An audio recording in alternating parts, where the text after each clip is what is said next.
Hormuz of है, जिसकी वजह से महंगाई ऑन है। जी, आज की ये बड़ी खबर है क्योंकि हॉर्मूज क्योंकि बंद है। स्ट्रेट ऑफ हॉर्मूज को लेकर हमने लगातार आपको कवरेज दिखाई थी और उसके बंद होने के चक्कर में किस तरह से तेल की दाम बढ़ गए, पेट्रोल डीजल सब महंगा हो गया है। आज वो आपको बताने जा रही हूं। आज सुबह सुबह जब लोग जगे तो उनको ये बड़ी खबर मिली कि पेट्रोल, डीजल और सीएनजी तीनों महंगे हो गए।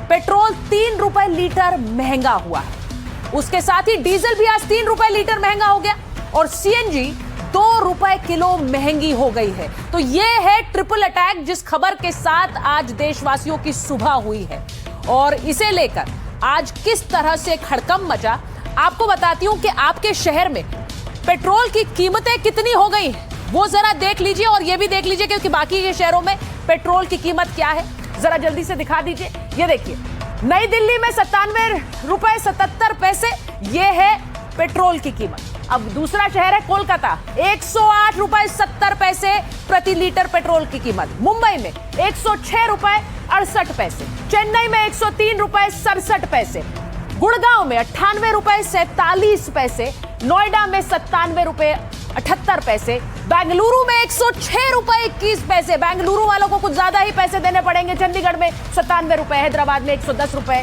89 पैसे और जयपुर में 107 रुपए 97 पैसे, लखनऊ में 97 रुपए, पटना में 108 रुपए 55 पैसे, भोपाल में 109 रुपए 82 पैसे, जम्मू में 108 रुपए 69 पैसे, गुवाहाटी में 101 रुपए के करीब पेट्रोल प्रति लीटर है। तो ये अलग अलग शहरों के पेट्रोल के दाम जो आपको बताए हैं, आपने अपने शहर के भी देख लिए, बाकी शहरों में भी पेट्रोल डीजल के दाम क्या है वो भी देख लिए। अब इस महंगे तेल का साइड इफेक्ट क्या होगा वो भी जरा समझिए। कीमतें बढ़ने से महंगाई बढ़ेगी, खाने पीने का सामान महंगा होगा, रसोई घर का खर्च बढ़ सकता है, कार बाइक से आना जाना तो महंगा होगा ही क्योंकि ईंधन महंगा हो गया, ऑटो, टैक्सी, कैब सब महंगी हो सकती है, बस वाला किराया भी बढ़ेगा। अब सामान की जो ढुलाई है उसकी कीमत भी बढ़ने वाली है, सीमेंट का किराया, सरिया महंगा हो जाएगा, इन सब से कंस्ट्रक्शन महंगा होता है और ऑनलाइन डिलीवरी जो आप घर मंगाते हैं सामान घर बैठे हुए आराम से, अब वो भी महंगी हो जाएगी क्योंकि वो लाते तो बाइक पर है, उसके लिए भी पेट्रोल ईंधन लगता है। तो आप सोचिए कैसे इस 3 रुपए की महंगाई ने कैसे आपके घर का बजट और ज्यादा बढ़ा दिया है। लोग क्या कह रहे हैं जरा सुन लीजिए। हर इंसान का बजट खराब हो जाएगा। हर बंदे ने सोचा होता है कि मेरा इस महीने में इतने का तेल डालना है, इससे मैंने घर भी चलाना है उस सैलरी से। अब जब ये बढ़ेगा तो सारा बजट जो घर का है वो बिल्कुल खराब हो जाएगा। तो हमारा बजट था उसमें इजाफा होगा, सैलरी में तो कोई इजाफा नहीं हो रहा है, लेकिन महंगाई है जो हमें मारे डाल रही है। ऐसा कोई खास फर्क नहीं। हाँ, ये है कि थोड़ा बजट हिलेगा, लेकिन अब इतना आप लोगों ने अवेयर कर दिया है हम लोगों को। परिस्थिति पे भी फर्क पड़ेगा। अब व्यक्ति की इनकम तो वही की वही रहेगी, लेकिन धीरे धीरे करके ये सारी चीज़ों में खर्च जब घट जाएगा तो जेब तंगी तो बनी रहेगी ना। महंगाई है उस पर भी थोड़ा असर तो ज़रूर पड़ेगा, चूँकि जो ट्रांसपोर्टेशन कॉस्ट है वो सब चीज़ों में ऐड होगा। सर बहुत बजट हिल रहा है सारा, एक तो पहले सर इतनी महंगाई हो रखी है जी। हाँ, उसका बजट हमेशा ही हिलता रहा है। जब भी हमारी पेट्रोल और डीजल की कीमतें बढ़ती रही हैं, महंगाई के अलावा सरकारों ने आज तक क्या है कि बहुत मुश्किल होने वाली है। एक आम आदमी को हर चीज़ महंगी होने वाली है, खाने पीने की चीज़ों से लेके ट्रैवलिंग से लेके लोकल आना जाना हर चीज़ महंगी होने वाली है। हर प्रोडक्ट, कपड़े से लेके हर चीज़ महंगी होने वाली है। आम आदमी को बहुत दिक्कत आने वाली है। आगे से जो इंटरनेशनल दबाव जिस तरह से बना हुआ है, पेट्रोल डीजल आगे से नहीं आ पा रहा है, उसकी आपूर्ति के लिए सरकार अपनी तरफ से पूरे प्रयास कर रही है। मिडिल क्लास के पॉकेट के ऊपर जो बहुत ज़्यादा असर पड़ेगा। अभी 104 रुपया हो गया और आगे आने वाले दिन में और भी बढ़ सकता है, उसमें तो फर्क पड़ेगा, बहुत फर्क पड़ेगा। पेट्रोल में लाइन, गैस में लाइन, लोडबंदी, ये सब क्या चल रहा है इंडिया में। महंगाई तो बढ़ रही है, ये तो हमारे लिए अच्छा नहीं है, बट उससे ज़्यादा परेशानी पेट्रोल के लिए लाइन में लगनी पड़ रही है। कच्चे तेल के दाम बढ़े हैं लेकिन पेट्रोल डीजल के दाम भारत में स्थिर बने हुए थे, लेकिन अब सरकार ने दाम बढ़ा दिए। इसकी वजह क्या है वो भी जरा समझ लीजिए।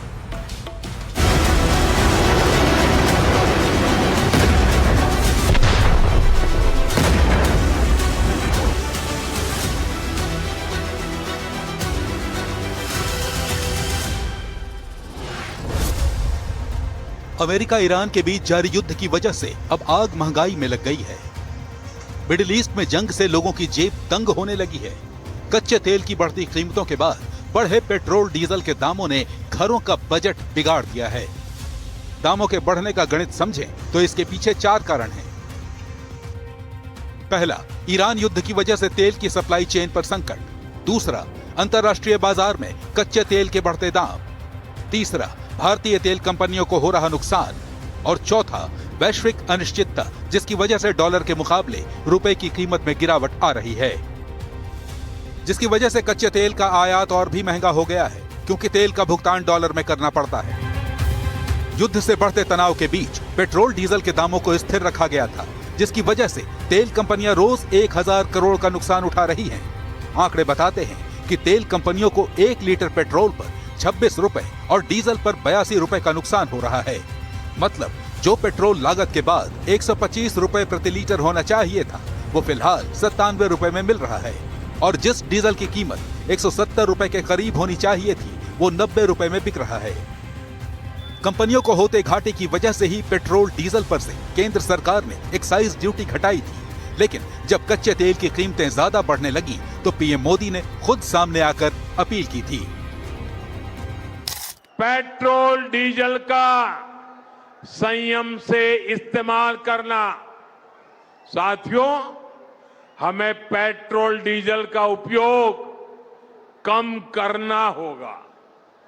शहरों में जहां मेट्रो है, वहां हम तय करें कि हम मेट्रो का ही उपयोग करेंगे। दरअसल भारत अपने कच्चे तेल की जरूरतों का 80 से 85% आयात करता है। कच्चे तेल की कीमत में हर $10 की बढ़ोतरी से भारत के आयात बिल में 13 से 14 अरब डॉलर की बढ़ोतरी होती है। ये सारा बिल डॉलर्स में चुकाना होता है, जिससे भारत के विदेशी मुद्रा भंडार और अर्थव्यवस्था पर भी असर पड़ता है। ऐसे हालात से निपटने के लिए फिलहाल बचत मंत्र ही एकमात्र रास्ता नजर आ रहा है। Bureau report, NDTV India.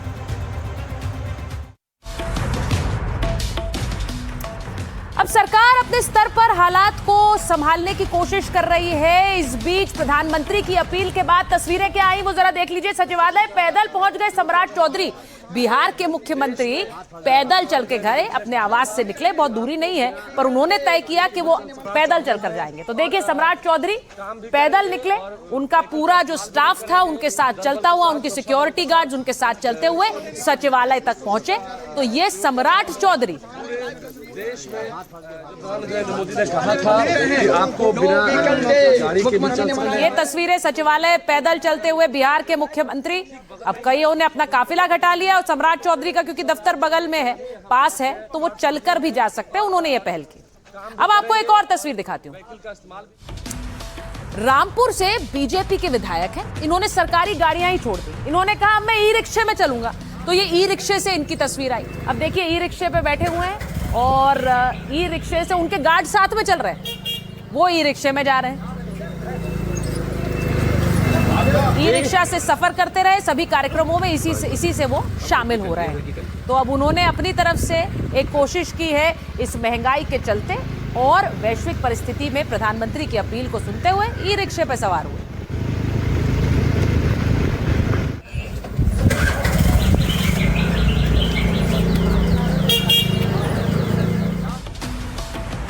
सरकार ने पेट्रोल डीजल के दाम बढ़ाए हैं, तो इसे लेकर विपक्ष आक्रामक है। विपक्ष ने तय कर लिया है कि इस मुद्दे पर अब जिस तरह से महंगाई की मार लोगों पर पड़ी है, तो वो भी सरकार को बयानों से घेरेंगे।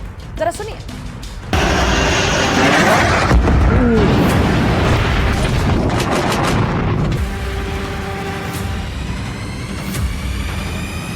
पेट्रोल डीजल का संयम से इस्तेमाल करना। इनके हाथ में नहीं रहा है, अब लकीर पीटते रहिए। इसका केवल एक ही इलाज है, इन सरकारों को हटाना। युद्ध के संकट पर देश में राजनीति विकट। मोदी का बचत मंत्र विपक्ष को है नापसंद। तेल की कीमतों में उछाल से सियासी उबार।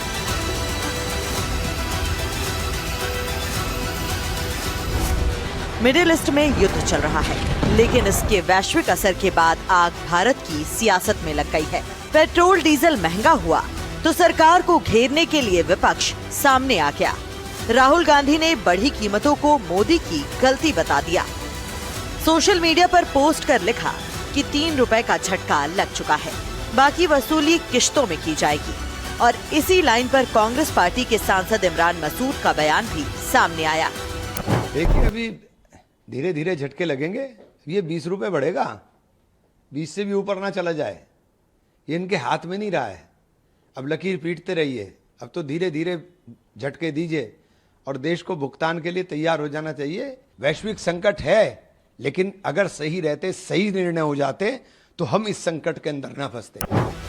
समाजवादी पार्टी के अध्यक्ष अखिलेश यादव ने भी पेट्रोल डीजल की बढ़ी कीमतों को लेकर केंद्र सरकार पर निशाना साधा। सोशल मीडिया पर एक पोस्ट डालकर एक तीर से 2 निशाने लगाए, एक तो तेल की कीमतों पर और दूसरे 2027 पर, क्योंकि पोस्टर पर लिखा था कि साइकिल से बेहतर कुछ नहीं। अखिलेश के सांसद भी सरकार को फेल बताने लगे। सरकार की अर्थव्यवस्था बिल्कुल चरमरा गई है, विदेश नीति असफल है। ये डे बाय डे महंगाई बढ़ेगी, कमर तोड़ महंगाई है, जिसका केवल एक ही इलाज है, इन सरकारों को हटाना। तेल की बढ़ी कीमतों के बाद सियासी आग के बाद यूपी के सीएम योगी आदित्यनाथ ने विपक्ष को जवाब दिया। लोगों से एक बार फिर पीएम मोदी के बचत मंत्र पर चलने की अपील की। हमें विपक्ष के नकारात्मक राजनीति और नकारात्मक नैरेटिव का शिकार नहीं होना है। अगर देश हित में कोई निर्णय लिया जाता है तो हमें प्रधानमंत्री मोदी जी के साथ खड़ा होना होगा, देश के साथ खड़ा होना होगा। याद रखना, देश से बढ़कर के कोई नहीं, कोई देश से बढ़कर के नहीं हो सकता। जो देश हित में होगा और जो देश का नेतृत्व कहेगा, जो प्रधानमंत्री मोदी जी कहेंगे, हम उनके साथ खड़े होंगे। यह एक संगनाद हर भारतीय के मुंह से निकलना चाहिए। अब एक तरफ तो जनता पर तेल की बढ़ती कीमतों का बोझ है, दूसरी तरफ आने वाले दिनों में दाम और बढ़ने को लेकर बयानबाजी। दोनों ने ही लोगों की टेंशन बढ़ा दी है। Bureau report, NDTV India.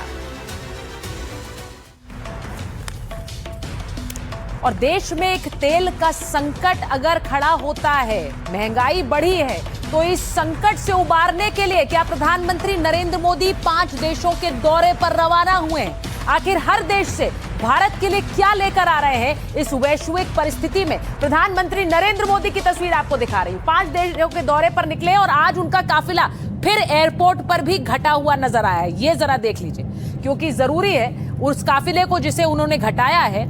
आज 2 ही गाड़ियां आज एयरपोर्ट पे भी नजर आई जब प्रधानमंत्री 5 देशों के दौरे के लिए निकले।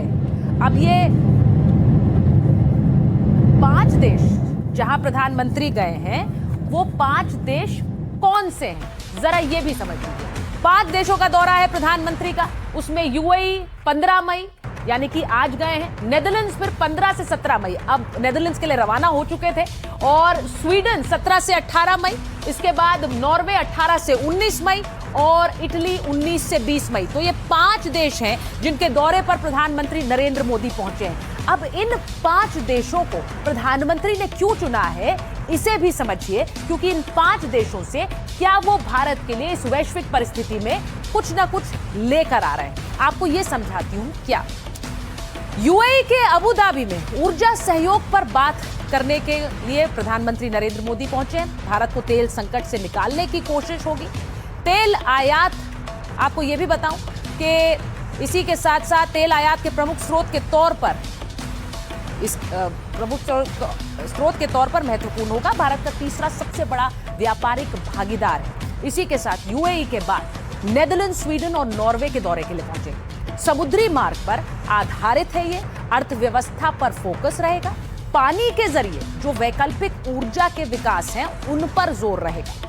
वैकल्पिक विदेशी निवेश को भारत लाना मकसद है। एक ऐसे समय में जब एक वैश्विक परिस्थिति तेल और ईंधन पर किस तरह टिकी हुई है, जो वैकल्पिक ऊर्जा है और जो पानी के जरिए ऊर्जा है, उसको बढ़ावा इन 3 देशों के दौरे पर दिया जाएगा। इसके बाद वो इटली पहुंचेंगे।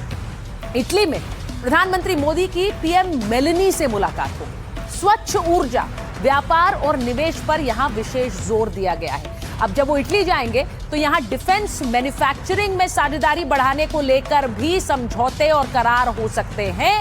और हाल ही में आपको बता दूं कि वैश्विक मंचों पर इटली ने भारत का समर्थन भी किया है और साथ भी दिया है। इसलिए इटली का ये दौरा ऐसे समय में बहुत महत्व रखता है। अब आपको ये बताऊं कि सबसे पहले गंतव्य के रूप में वो यूएई पहुंचे थे। तो यूएई में जब प्रधानमंत्री नरेंद्र मोदी पहुंचे तो कैसे वहां पर F-16 की सलामी मिली, वो आपको दिखा देती हूं। प्रधानमंत्री नरेंद्र मोदी यूएई जा रहे थे और जैसे ही वो यूएई पहुंचे वहां पर आसमान में F-16 उनको एस्कॉर्ट करते हुए साथ में चल रहा था। ये यूएई का F-16 था जो एस्कॉर्ट कर रहा था। और प्रधानमंत्री नरेंद्र मोदी शेख जायद को हर बार अपना भाई, माय ब्रदर के रूप में संबोधित करते हैं। तो ब्रदर के घर, भाई के घर पहुंचे तो वहां से क्या कुछ भारत के लिए लाए हैं बदलती हुई वैश्विक परिस्थिति में, और जब ऊर्जा संकट एक पूरी दुनिया देख रही है, वो आपको बताती हूं। यूएई के राष्ट्रपति के साथ विपक्षीय बैठक से पहले एक गार्ड ऑफ ऑनर प्रधानमंत्री नरेंद्र मोदी को दिया गया, वो आपको दिखा रही हूं। अबू धाबी में उन्हें एक गार्ड ऑफ ऑनर दिया गया।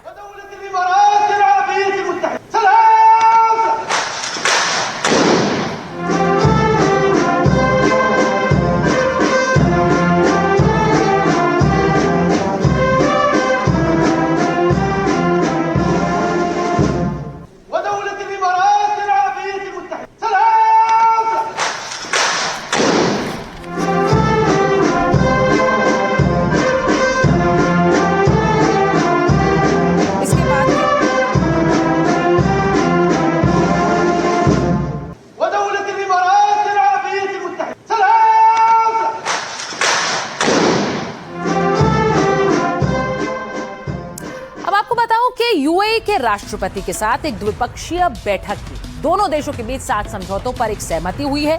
स्ट्रैटेजिक पेट्रोलियम रिजर्व से जुड़े हुए समझौते करार साइन हुए हैं। ऊर्जा सुरक्षा बढ़ेगी, तेल भंडार मजबूत होंगे और बिना रुकावट के कच्चे तेल की सप्लाई यूएई भारत को करेगा। ये अहम करार हुए हैं। एलपीजी सप्लाई को लेकर भी एक अहम समझौता हुआ है। लंबे समय तक ऊर्जा सुरक्षा मजबूत रहेगी। गुजरात में एक शिप रिपेयर क्लस्टर बनाने पर भी समझौता हुआ है और डॉलर पर निर्भरता कम करने की भी कोशिश रहेगी। अब आपको बताऊं कि 5 अरब अमेरिकी डॉलर निवेश करेगा यूएई। तो यूएई बहुत महत्व रखता है। और यूएई के आपको बताऊं कि इस दौरे को लेकर जब मैंने कहा कि स्ट्रैटेजिक रिजर्व्स, तो वो क्या होते हैं जरा वो भी समझ लीजिए, क्योंकि यूएई पहुंचकर भारत के लिए स्ट्रैटेजिक पेट्रोलियम रिजर्व्स को बढ़ाने की बात प्रधानमंत्री ने कही। अब भूमिगत या जमीन के ऊपर बने ये तेल के भंडार हैं, बड़ी प्राकृतिक गुफाओं में बनाए जाते हैं, मजबूत चट्टानी गुफाओं में स्टोर किया जाता है तेल। 3 प्रमुख स्थानों पर यह भंडार मौजूदा समय में मौजूद है। ये विशाखापट्टनम, मंगलुरु और पुडूर है। आपको बताऊं कि यहां पर ये स्ट्रैटेजिक रिजर्व्स यानी कि तेल के भंडार इसलिए मेंटेन किए जाते हैं जिससे कि युद्ध के समय या फिर प्राकृतिक आपदा के समय कभी वैश्विक परिस्थितियां भारत की अगर अर्थव्यवस्था पर जोर डाले तो यही वो रिजर्व्स हैं जिनका इस्तेमाल ऐसे समय में किया जाता है। और इसीलिए जो यूएई के साथ करार हुआ है वो इन स्ट्रैटेजिक रिजर्व्स को बढ़ाने के लिए किया गया है। तो एक तरफ स्ट्रैटेजिक पेट्रोलियम रिजर्व को लेकर करार हुआ, तो वहीं दूसरी तरफ पीएम मोदी ने बयान दिया कि हॉर्मुज को फ्री और सेफ बनाए रखना भारत की सबसे बड़ी प्राथमिकता है। हॉर्मुज को फ्री, ओपन और सेफ बनाए रखना ये हमारी सबसे बड़ी प्राथमिकता है। इस विषय में अंतर्राष्ट्रीय कानूनों का पालन आवश्यक है। ब्रदर, भारत हर परिस्थिति में यूएई के साथ कंधे से कंधा मिलाकर खड़ा है। अब हॉर्मुज बंद होने के कारण पैदा हुए तेल संकट के बीच रूस से भी खुशखबरी आई है। रूस ने भारत को भरोसा देते हुए कहा है कि वो अपनी एनर्जी सप्लाई जारी रखेगा। रूस भारत के साथ ऊर्जा सहयोग को बढ़ा भी सकता है। अब ये बयान रूस के विदेश मंत्री लैवरोव ने दिया है। आपको बताऊं कि लैवरोव भारत ब्रिक्स समिट के लिए आए और लैवरोव ने कहा कि रूस सुनिश्चित करेगा कि भारत के ऊर्जा हित सुरक्षित रहें। लैवरोव ने बयान दिया कि मैं गारंटी दे सकता हूं कि रूस की ऊर्जा सप्लाई से जुड़े भारत के हित प्रभावित नहीं होंगे। रूस हर संभव कोशिश करेगा कि कोई भी गलत कंपटीशन भारत और रूस के समझौतों को नुकसान न पहुंचाए। तो एक ऐसे समय में जब एक वैश्विक ऊर्जा संकट पूरी दुनिया पर है, उस समय रूस भारत के लिए यह सीधा संदेश दे रहा है कि एक आवाज पर वो साथ खड़ा रहेगा।